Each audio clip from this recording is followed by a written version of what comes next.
What's up, guys? Welcome to your 131st Android tutorial for the new Boston. What we're going to do in this tutorial, well, we're basically going to get our map working. So the first thing I want you guys to do is open both your layout and your main file, main Java file, and these are the two classes that we're going to work with. The first thing that we want to do is in our XML file. Right now we don't have any kind of Google Map reference, so what we're going to do, we're actually going to delete that text that's in there. Just delete that, and then we're going to go over to the website where we got our key, and we're just going to actually copy this reference right here that they give us. And this is basically for the XML layout. It's a map view, which is actually going to be used to see your map. And when we change our key later, when we're actually signing our project to the market, we're going to change this reference right here, which with this code. Once we get a new code, I should say, for the market. Anyway, so we're going to go back into our XML file, and we're just going to hit Control V here, and we have our map view for the most part set up.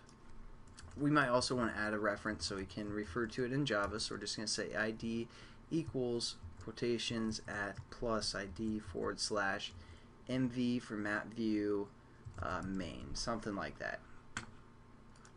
Now we're pretty much done for now in this tutorial with the main XML file. The next thing that we want to do is we want to set up a reference and also set up this Java class. And the only thing that we're going to pretty much change is it's not called an activity anymore. It's actually going to be a map activity. So you guys want to make sure you change that, otherwise it's not going to work. And then we just have to import that and implement the method from the map activity. And we're pretty much good to go. Again, it won't work if you have the activity. We need a map activity. So that's pretty much the key point for this tutorial. And then we're also just going to go into our imports and delete the activity one because we no longer need that since we're working with map activity. So there we go. We're pretty much good. Let's just set up our reference real quick. So let's make it a variable up here. Map view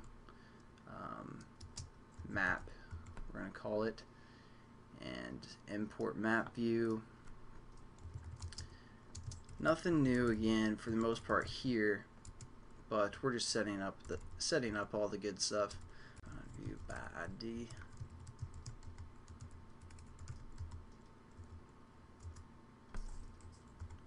And then if everything's set up right, we can run it, and we're just going to hit, and we should get something like this.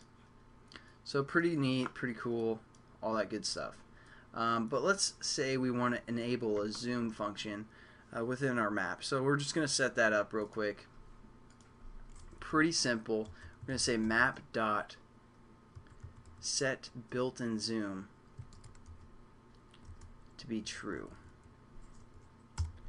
And now when we run our application again, alright, for some reason I thought when we ran it there'd be two buttons for a zoom, like zoom in and zoom out, but you know, I guess we don't. But now we have the built-in zoom available where we can, you know, scroll or use two fingers to zoom in, zoom out, all that stuff.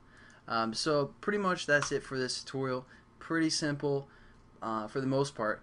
And just to mention, if you guys are getting like a gray grid, which you know might appear the first time you run it anyways, so just wait a couple minutes, and if it's still a gray grid, you want to probably go back to the previous tutorial and make sure you get another key for your application and just change your key reference to make sure it works.